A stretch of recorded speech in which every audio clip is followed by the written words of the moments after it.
നമസ്കാരം. Alpha palliative care daily ന്യൂസിലേക്ക് സ്വാഗതം. പ്രധാന വാർത്തകൾ. ആൽഫ ന്യൂസിന് സാധാരണയിൽ നിന്ന് വ്യത്യസ്തമായി ഇന്ന് പറയാനുള്ളത് രണ്ട് കഥകളാണ്. രക്തത്തിലെ പഞ്ചസാരയുടെ അളവ് വളരെ കുറഞ്ഞ് അബോധാവസ്ഥയിലായ രോഗിയെ അടിയന്തര പരിചരണത്തിലൂടെ രക്ഷിച്ചും തുടർ പരിചരണത്തിലൂടെ അന്തസ്സുയർത്തിയും മാള സെന്ററിലെ ഹോം കെയർ ടീം. ഡൽഹിയിൽ പോലീസായി സേവനമനുഷ്ഠിച്ചതിനു ശേഷം നാട്ടിലെത്തിയെങ്കിലും അപ്രതീക്ഷിതമായി രോഗം മൂലം മകനെ നഷ്ടപ്പെടുകയും ഡയബറ്റീസ് മൂലം സ്വന്തം കാൽ മുറിച്ചു മാറ്റേണ്ടിയും വന്ന തിക്ത അനുഭവങ്ങളിലൂടെ സഞ്ചരിക്കേണ്ടി വന്നയാൾക്കാണ് ആൽഫ ടീം രക്ഷകരായത്. ലക്ഷങ്ങൾ ചെലവിട്ട ചികിത്സയ്ക്കൊടുവിൽ സ്വന്തമായി ഉണ്ടായിരുന്ന വീട് വിറ്റ് വാടകയ്ക്ക് താമസം മാറേണ്ടി വന്നു ഇവർക്ക്. മകളുടെ തുച്ഛമായ വരുമാനം കൊണ്ട് ജീവിതം മുന്നോട്ട് കൊണ്ടുപോകുന്നതിനിടെ രണ്ടാമത്തെ കാലിലും പഴുപ്പ് ബാധിച്ചതിനെ തുടർന്ന് ചികിത്സയിലും ആൽഫയുടെ പരിചരണത്തിലുമാണ് കുടുംബം. ഹോം കെയർ ടീം വീട്ടിലെത്തുമ്പോൾ ബോധരഹിതനായിരുന്ന ഇദ്ദേഹത്തിനടുത്ത് ഭാര്യ എന്തു ചെയ്യണമെന്നറിയാതെ നിൽക്കുകയായിരുന്നു.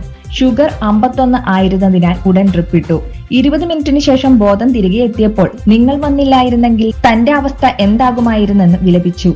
താടിയും മുടിയുമെല്ലാം വളർന്നിരിക്കുന്നതിനെ കുറിച്ച് ചോദിച്ചപ്പോൾ നിസ്സഹായാവസ്ഥയെക്കുറിച്ച് സങ്കടപ്പെട്ടു. പലതവണ വിളിച്ചെങ്കിലും വരാത്ത ബാർബറിനെ കുറിച്ച് പറഞ്ഞു. ഒരു കാലത്തുണ്ടായിരുന്ന പോലീസിന്റെ ഗാംഭീര്യത്തിന്റെ ഒരംശം പോലും ഉണ്ടായിരുന്നില്ല ആ വാക്കുകളിൽ. പകരം നിരാശ തെളിഞ്ഞു നിന്നു. അപ്പോഴാണ് ഹോം കെയർ വാഹനത്തിന്റെ ഡ്രൈവർ സുമേഷ് അപ്രതീക്ഷിതമായി ആ ചോദ്യം ചോദിച്ചത്. താൻ അത് ചെയ്തു തന്നോട്ടെ എന്ന്. ഒന്ന് പകച്ചുപോയ അദ്ദേഹത്തിന് അതും ആദ്യം വേദനയായി തോന്നിയിരിക്കണം. എങ്കിലും സ്നേഹപൂർണമായ നിർബന്ധത്തിന് അദ്ദേഹം കീഴടങ്ങുകയായിരുന്നു. എല്ലാം കഴിഞ്ഞിറങ്ങുമ്പോൾ ഈ ദിവസം മുമ്പെങ്ങുമില്ലാത്തതാണെന്ന ചിന്ത എല്ലാവരിലും നിറഞ്ഞു നിന്നു. സന്തോഷമാണോ സങ്കടമാണോ എന്നറിയാത്ത ഒരനുഭവമായി അത് അവരെ ചൂഴ്ന്നു നിന്നു. എടമുട്ടത്തിനടുത്ത് നാഷണൽ ഹൈവേയിൽ രാവിലെ അവശനിലയിൽ കണ്ട വൃദ്ധയ്ക്ക് സംരക്ഷണമൊരുക്കി ആശിഷ് കെയർ ഹോം. ഇക്കഴിഞ്ഞ ദിവസമാണ് വീടും സ്ഥലവും ഒന്നും ഓർമ്മയില്ലാത്ത വൃദ്ധയെ സ്ഥലത്തെത്തിയ നാട്ടുകാർ അറിയിച്ചതിനെ തുടർന്ന് വലപ്പാട് പോലീസ് സ്ഥലത്തെത്തിയത്. പോലീസ് ആൽഫ കെയർ ഹോമിനെ സമീപിക്കുകയും ബന്ധുക്കൾ എത്തുന്നതുവരെ സംരക്ഷിക്കാൻ ഏർപ്പാടാക്കുകയുമായിരുന്നു. ഇവരെ കുളിപ്പിച്ച് പുതിയ വസ്ത്രങ്ങൾ ധരിപ്പിച്ച് ഭക്ഷണമെല്ലാം നൽകി ആൽഫ സ്റ്റാഫ് വേണ്ട പരിചരണം ഉറപ്പാക്കി.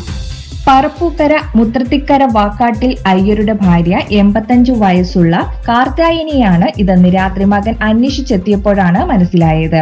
തലേന്ന് വീട്ടിൽ നിന്ന് കാണാതായ ഇവർ എങ്ങനെയാണ് ഇവിടെ എത്തിപ്പെട്ടതെന്ന് ആർക്കും നിശ്ചയമില്ല. എല്ലാവരോടും യാത്ര പറഞ്ഞ് ബന്ധുക്കൾക്കൊപ്പം കാർത്യായനി സ്വന്തം വീട്ടിലേക്ക് യാത്രയായി. നിറങ്ങളും ഓർമ്മകളും മൂടൽമഞ്ഞ് പോലെ മായുന്ന വാർദ്ധക്യത്തിന്റെ നിസ്സഹായത ആ മുഖത്ത് ആരുടെന്നില്ലാതെ മിന്നിമറയുന്നുണ്ടായിരുന്നു. അപ്പോൾ ഇതോടെ ഇന്നത്തെ വാർത്തകൾ അവസാനിക്കുന്നു. ജയ് ഹിന്ദ്.